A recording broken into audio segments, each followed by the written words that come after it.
আসসালামু আলাইকুম ভিউয়ার্স, কেমন আছেন সকলে? আশা করি সকলে খুবই ভালো আছেন।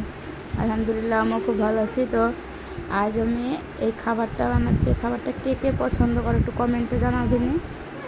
তো চলো, প্রথমে আমি চিড়ে নিয়েছি। এবার চিড়িটাকে ভালো করে ধুয়ে নেব, মানে চিড়িটা ঝাড়া ছিল না। তো ভালো করে 3-4টি ধোয়া দিয়ে ভালো করে পরিষ্কার করে ধুয়ে নেব।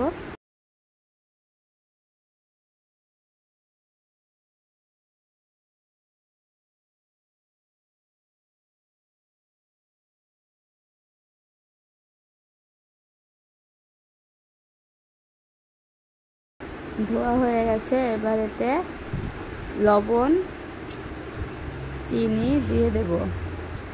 তো চিনিটাতে একটা পিঁপড়ি ছিল, ওই জন্য আবার আমি ডবল করে ধুয়ে নেব, যেন চিনির পিঁপড়িটা বেরিয়ে যায়। অনেক জল দিলে পিঁপড়ি ভেসে যায়। ধোয়া হয়ে গেছে। এবার এতে দিয়ে দেবো কলা পাকা, ভালো করে মেখে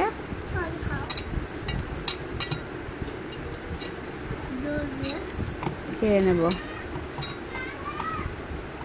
এই খাবারটাকে কে খেতে ভালোবাসো একটু কমেন্টে জানাও। আল্লাহ হাফেজ।